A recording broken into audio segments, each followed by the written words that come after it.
Hey troops, who do we have today? My name is Ryan. Ryan and Ben.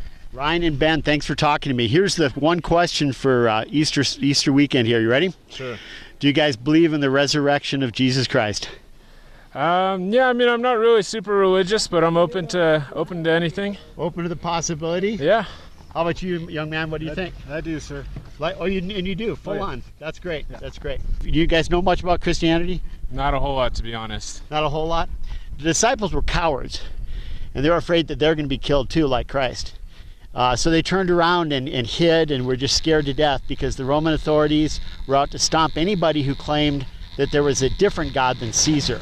That's why the persecution in the early church was so intense, throwing Christians into the lion's den, and Nero used to light Christians on fire to light up his garden. It was pretty hideous, the beginning of Christianity. But if they didn't witness him resurrected, they would have denied, hey, no, we just made it up. He didn't really resurrect. Because they had to die for them saying that he resurrected. Does that make sense? Sure. Yeah. Cool. Makes sense.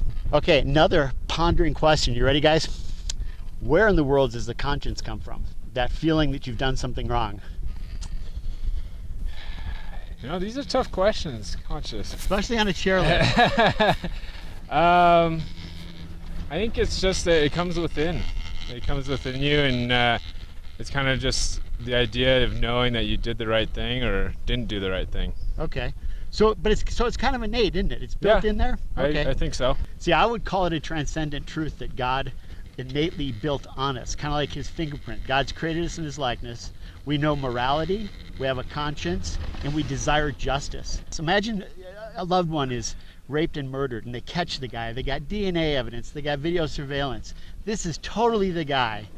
And the guy, is sitting in a courtroom, and the judge says, hey, I'm super forgiving. I'm just so loving. I'm just going to let you go because I know you'll never do it again. Would that be a good judge? In my opinion, no. Okay, I agree. I think there definitely are consequences to be paid for certain actions. Fair enough. Yeah. Fair enough. So if we're created by this God who's given us a conscience, a sense of morality, and justice, do you think he would judge us at the end of our lives? I honestly have no idea. Okay. Possibly. Possibly? Yeah. All right, dude. Are you a good person? I like to think so. Okay. Have you ever lied? To be honest, yes. Yeah, so have I. Have you ever taken something, even though it's really small, from someone else? I have. Okay. So those are two of the 10 commandments. And just through a quick, conversation here, you've confessed to being a liar and a thief. Not good handles you would like to, identify yourself with. No, I'm not proud of it. But when God looks at you, that's what he'll see you as, a criminal, a lawbreaker. Do you know what he did so you don't have to deal with his justice in the afterlife? No. What did he? Let me tell you what he did, man. This is good news. You ready? He sent his son to take on and live a perfect, sinless life, and then he gave it up on the cross. And the Father in heaven punished his son for our sins.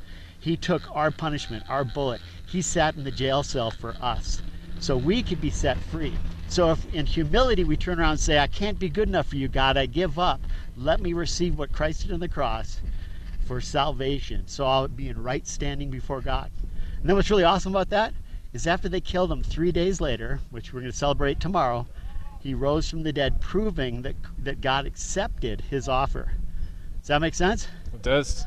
Think about this, my friend. I will, definitely. Heavy stuff on a chairlift on a Saturday afternoon. Yeah. Yes, I agree. But today, in all honesty, if this kind of rocked your world, this concept of thinking about it, don't push this idea away. Don't harden your heart to it. I'd really love you to pursue reading Matthew, Mark, Luke, and John in the Bible, and pursue the possibility that Jesus Christ can be trusted for your life, that he's worth living for, and as the disciples decided, he was worth dying for.